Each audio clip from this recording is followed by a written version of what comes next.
Welcome back to Braintree Today. I'm Martha Konstandinidis and you're watching BCAM TV. Now we'll be getting into our latest stories from the week.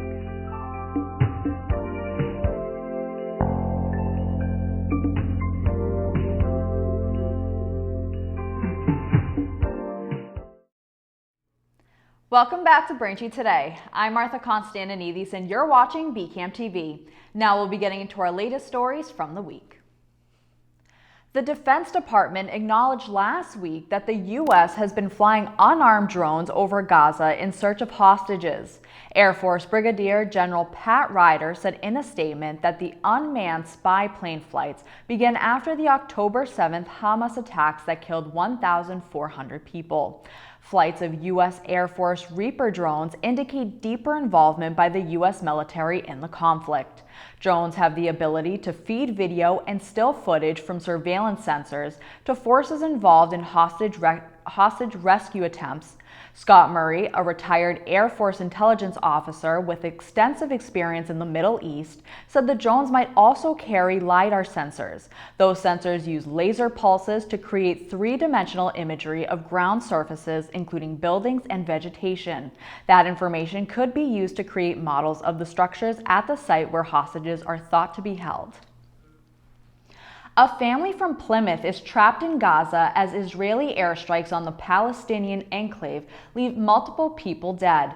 In the south, where Israel had told civilians to seek refuge, Hazem Shafai of Plymouth and his wife were on the list of people approved to cross the Rafah border into Egypt.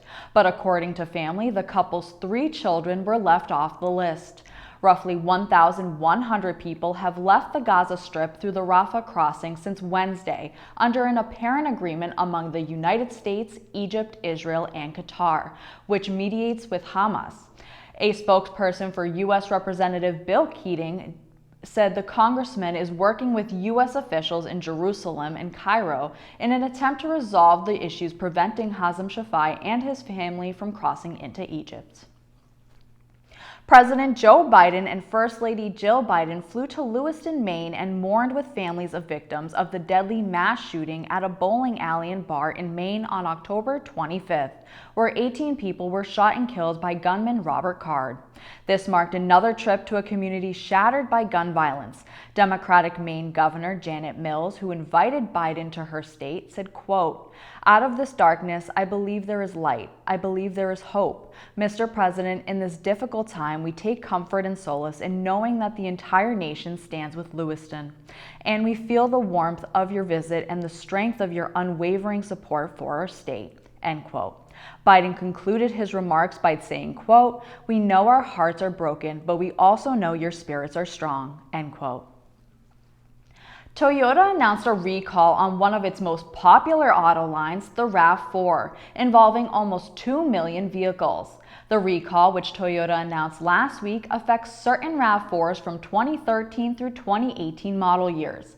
The recall concerns the batteries, which can shift during sharp turns and potentially cause a fire. Toyota said it is still preparing a fix. When the remedy is ready, dealers will replace the hold-down clamp, battery tray, and positive terminal cover with improved replacements. The company said it will notify owners by late December. Toyota did not say in its statement whether the problem has caused any fires or injuries, but the National Highway Traffic Safety Administration said it has received 9 reports that the 12-volt batteries may have caused fires, loss of electrical power, or engine stalling. Owners can check to see if the RAV4s are involved by going to nhtsa.gov/recalls and entering their vehicle identification number.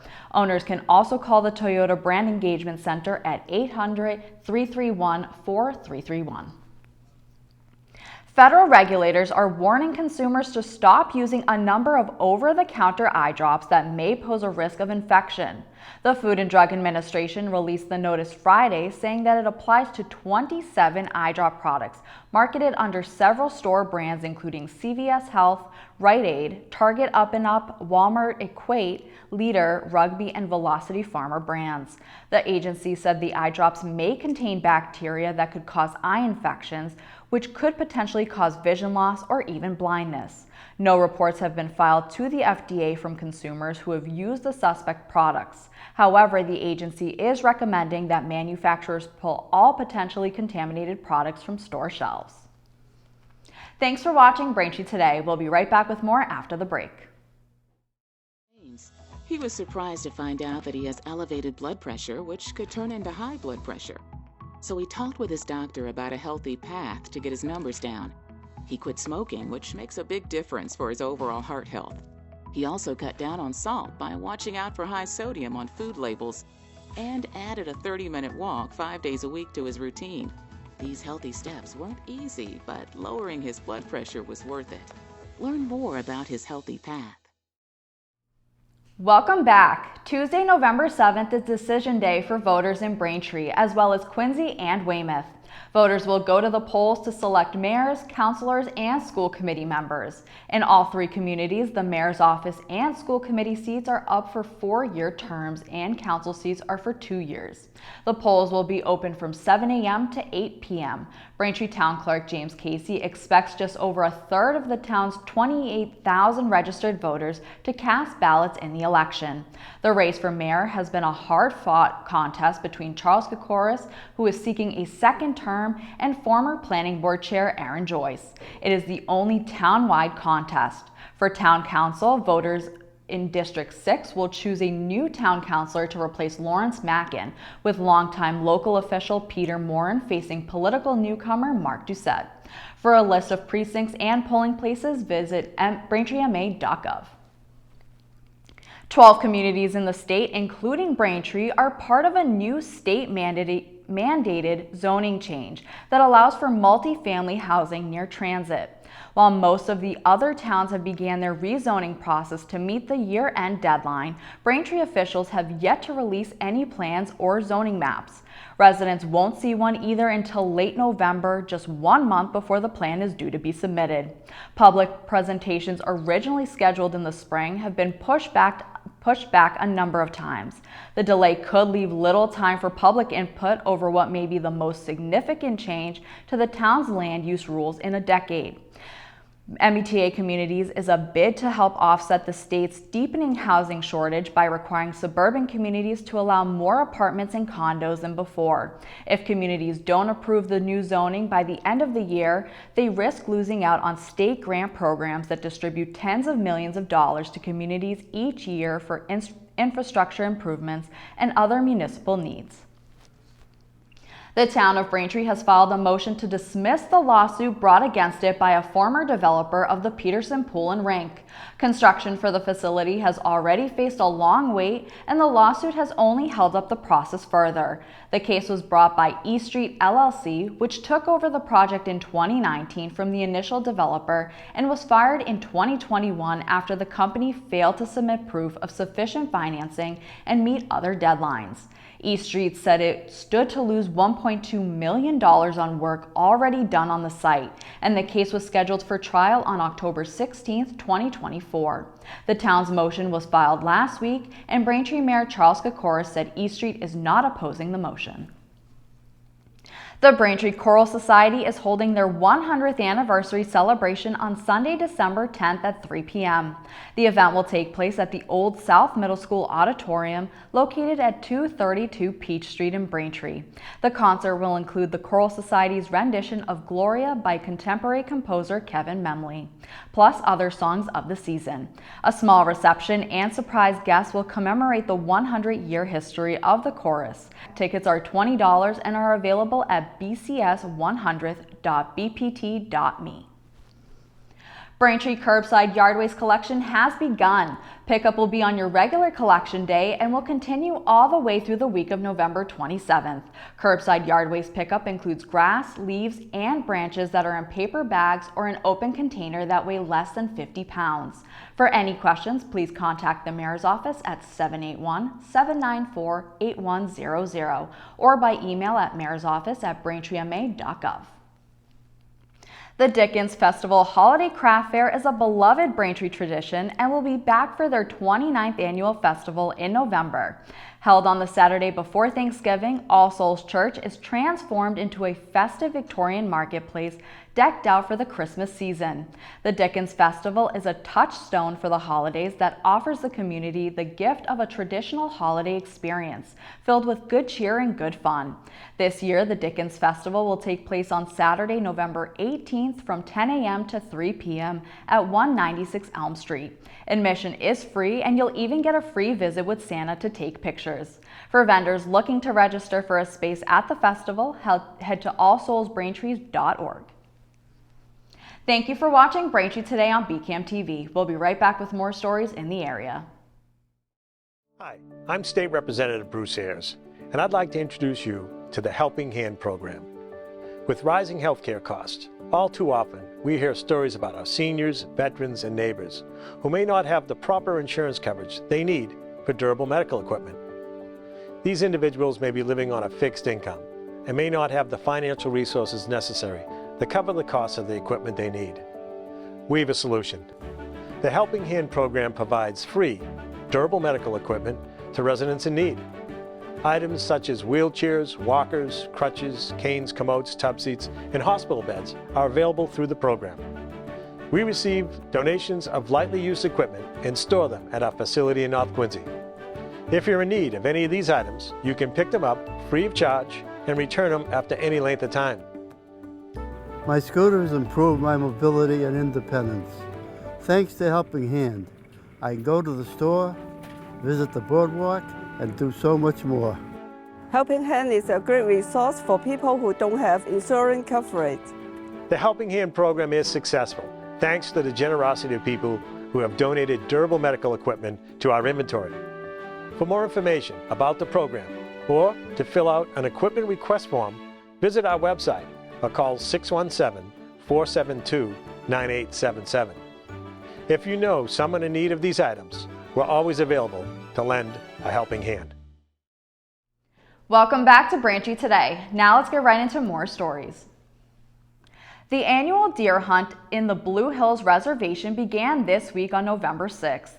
Hunting will be allowed from a half hour before sunrise to a half hour after sunset, Monday through Thursday until November 22nd. For the fourth year, archery will be the only form of hunting allowed, and the participants for this year's hunt have already been selected. The annual hunt is part of the Blue Hills Deer Management Plan, which is overseen by the Department of Conservation and Recreation and the Massachusetts Division of Fisheries and Wildlife.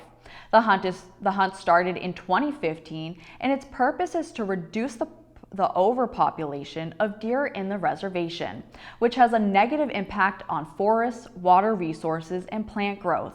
No hunting will be allowed in the most popular recreational areas like Great Blue Hill, Houghton's Pond, and the Ponkapog Golf Course. Boston's official 2023 Christmas tree was selected this week in Nova Scotia. Nova Scotia officials announced that a 45-foot white spruce is being donated by Betty Gorley in Stewickie. Gorley said in a statement, quote, "We planted this tree 40 years ago and we decorated it every year for Christmas until it got too tall. We're very pleased and honored that it's this year's tree for Boston, and thanks for their help after the Halifax explosion," end quote. A tree cutting ceremony is scheduled for November 15th, and it will depart for Boston on November 19th. This will be the 50th year that Nova Scotia has sent Boston a tree. The holiday light show is scheduled for November 30th on Boston Common. A 120 by 60 foot ice rink is being built on a lot next to General's Bridge in Quincy. The rink will be built and managed by Ice Rink Events, which operates the rink at New York City's famed Bryant Park. The project will cost $200,000 paid out of the District Improvement Financing Fund, through which the city pays for downtown improvement projects. The rink will be fully refrigerated, so skaters won't have to hope for cold weather to enjoy a glide on the ice. The rink is expected to open in late November and operate through February, and skate rentals will be available on site. Hours of operation and the price of admission haven't been determined. Norfolk County Registry of Deeds William P. O'Donnell has announced the 2023 annual food drive is starting on November 14th this year. As the cost of living has become increasingly challenging for many individuals and families across Norfolk County, the Registry of Deeds is trying to make an impact this holiday season. Residents are encouraged to donate non-perishable food items, canned goods, breakfast cereals, pasta sauces, toiletries, and paper products. Items can be brought directly to the Registry of Deeds, which is located at 649 High Street in Dedham. A donation bin will be set up in the registry's lobby, and food can be dropped off Monday through Friday between 8 a.m. to 4:30 p.m. Owners of the Banner Park development in Braintree are donating 38 acres of land to the New England Wildlife Center of Weymouth. The Wildlife Center, which is adjacent to the donated land, will be able to use the land for habitat preservation, trail network expansion, and injured animal habitats. Wildlife Center Chief Executive Officer Katrina Bergman said the donations included wetlands and uplands. Bergman said a donor has pledged the money needed to expand the trail network and add signs for the center's education programs. They hope to begin construction on the new trails once the paperwork is completed and the deed is recorded. Thanks for watching Braintree Today. We'll be right back with more in entertainment. It's that time of the year again, flu season. Getting vaccinated against the flu and COVID-19 can help keep you, your family, and your community healthy. You can even get both vaccines at the same time. Visit mass.gov/flushot to learn more. Welcome back to Braintree Today. Now in entertainment, we have some TV and movie recommendations for you to watch. First in entertainment, The Fall of the House of Usher is a mini-series based off the short story written by Edgar Allan Poe. It focuses on siblings Roderick and Madeline Usher, who have built a pharmaceutical company into an empire of wealth, privilege, and power.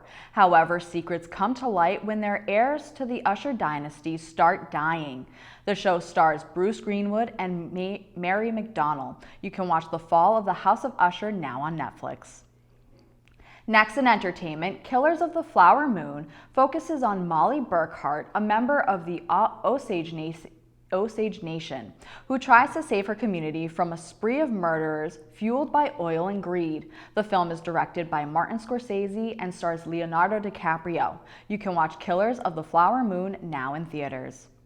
Finally, in entertainment, The Exorcist Believer follows two girls who disappear into the woods and return 3 days later with no memory of what happened to them. The father of one girl seeks out Chris McNeil, who's been forever altered by what happened to her daughter 50 years ago. The film stars Ellen Burstyn and Leslie Odom Jr. You can watch The Exorcist Believer now in theaters. That'll do it for news today. Remember, if you're a customer of Verizon, you can watch BCAM TV in high definition on channel 2128. I'm Martha Konstandinidis, and thank you for watching Braintree Today on BCAM TV. Stay safe, and we'll see you next time.